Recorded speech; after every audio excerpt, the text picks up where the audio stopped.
Africa continues to face high levels of youth unemployment despite educational qualifications. As we build up to tomorrow's State of the Nation address, let's focus the attention now on some of the challenges facing the country's youth. Waseem Carrim is the National Youth Development Agency CEO. Mr. Carrim, thank you very much for your time.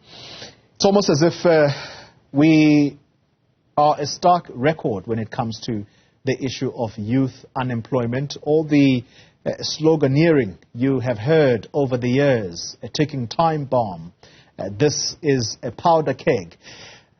What is being done to make sure that young people are put into jobs, or if they are not ready for the job market, then at least they are trained? What is your organization doing? Yes, thanks, Koli. Thanks very much for the opportunity as well.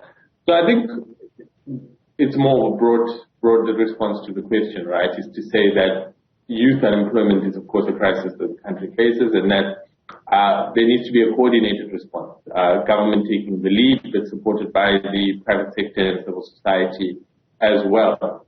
Now, in the State of the Nation 2020, President Ramaphosa announced his signature plan for tackling youth unemployment, right, and termed it the Presidential Youth Employment Intervention. It has 5 pillars attached to it, which are all now in full implementation. Of course, in the period in between, we know we had a pandemic, which, of course, in many aspects worsened our unemployment. But just to indicate to you several successes that the program has notched up since its launch in SONA 2020. We now have the Basic Education Assistance Program, which has taken more than 250,000 young people who are placed across 26,000 public schools in South Africa. We have the Social Employment Fund, which is run through the Department of Trade, Industry and Competition, which has taken close to 50,000 participants as well, who are engaged in social work around the country. The NYDA itself has implemented the revitalized National Youth Service Program. As at last count, we have 46,000 young people working in that program. So government has used public employment as a mechanism to be able to address, in some aspects, the unemployment crisis that young people face. Of course, we know that to some extent we've also implemented a basic income grant, although the dynamics of that and the future of that still needs to be debated. Yeah. We are working on demand-led skills training. So, for example, we are looking at sectors in the economy which are actually growing. One of these sectors is global business services, which is creating about 50,000 new jobs a year. South Africa is now the #1 destination for global business services around the world. Digital skills, we see a shortage of about 60,000 digital skills opportunities in the country, which we are training young people for. Challenges, of course, all of the work that we're doing is insignificant if we continue to face elements like load shedding in the economy that continues to drive negative sentiment around the country. We really have to get some level of economic growth going. All of these public employment programs are good at giving young people experience and giving them a foothold in the labor market, but they are unsustainable unless you have an economy that's growing where there are actual jobs that young people can transition into. So I think there's been positive developments, and I think it's also important to highlight that over the last 4 quarters, there has been a consistent drop in youth unemployment, right? So we are seeing some of our interventions come through in the actual numbers that we see. Yeah. Let's talk direct interventions. And one that springs to mind as I speak to you, Waseem, it's the SRD, Social Relief of Distress Grant. Simply put, 350 Rand. That was implemented during the COVID-19 pandemic. There is possibly going to be a strong push for that to continue to be extended. Where does an organization like yours stand given the current economic situation? Should that be continued, or must it be stopped? Because there are those who are going to say this risks the so-called welfare state that possibly is being created under the ANC government. Yeah, so I think it's a very good question, right? And I think it's something that the President will probably need to address in the State of the Nation tomorrow. You will remember that at one point we did withdraw the 300 Rand grant, and we had quite a spillover effect in the July unrest 2021 in the dynamics, and I think part of that was the withdrawal of that grant as well. So we know that although small, the grant has provided a great deal of relief to the unemployed, to those who are very poor in the country. It has helped to protect food security in many ways. Right? Now, I think, we haven't had really any permanent decision on the grant, and we keep sort of kicking the can down the road. I expect that to be similar in the State of the Nation. I expect it to be an issue that's only really dealt with post-2024 elections in the country. So I do expect the grant to be extended for another year. I think we need to, the NYDA's position is that we do need to... Sorry, can I quickly come in here? So, sorry, let me interrupt you. You expect the grant to be extended, or you are going to push for the grant to be extended? Well, I think the Minister of Finance signaled that it will be extended at least until 31 March 2024 when he presented his medium-term budget policy statement. But in terms of where we stand on the issue, right, I think NYDA's position is that work-based program, right, where a young person is remunerated by the state through an employment guarantee. And for example, as we've done through expanded public works, community works, the National Youth Service, social employment, I've mentioned the basic education initiative. Work programs are more powerful in their nature than social programs, especially for young people, right?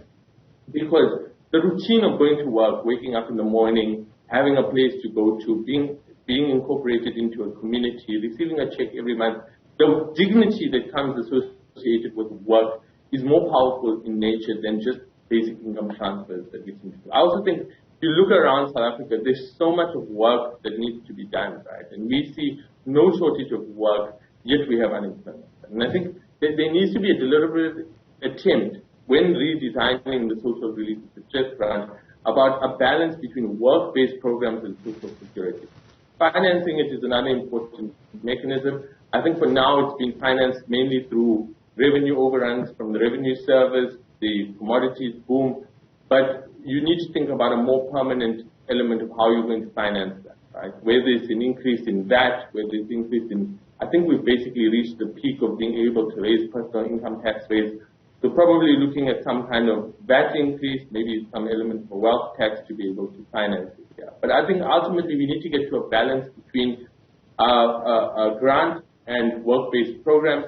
But even the grant, I think there's elements we can do to make it conditional in nature, right? For example, access to job-seeking services, enrollment in online training programs, to make it much more relevant in the way that many countries have packaged their social security programs. Yeah. Let's wrap up our conversation. And you're going to say it's a question that's been asked over time, but it is an important one to ask nonetheless. The NYDA has been in existence for some time now, and there was a time when there was a strong sentiment that this is simply a job for ANC youth, people in the ANC who obviously want high-paying jobs, and this is one of those vehicles. What is it that you can say to the youth of South Africa that your organization has genuinely done to give them sustainable living?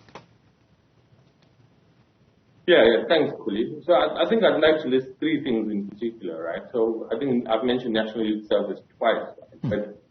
But South Africa runs now the largest National Youth Service program on the continent and one of the largest ones in the world, right? Where you have young people really making an impact in their communities. And I'll give you one example, right? We work with an organization called Sports for Social Change, where young people are placed in public education centers and they're reinvigorating after-school programs for learners who traditionally would have gone home and may have ended up on the streets and things like that there. So we're improving the physical health, the mental health of young people. So we're not only having an impact on unemployment, but we're having an impact on young people in the basic education system, improving learning outcomes in the country, right? And this is not a program that's 10 people or 15 people, it's thousands. young people, and we really have the capacity to do more. I think around youth entrepreneurship, an organization that really supports micro and small enterprises, young people who are just starting out. I don't think you'll find an organization that does more for young people than the NYDA itself. And you suggest, sorry to interrupt you. By so suggesting, are you saying that there are young people out there who could stand up and attest to say, I run a small business today thanks to the support of the NYDA?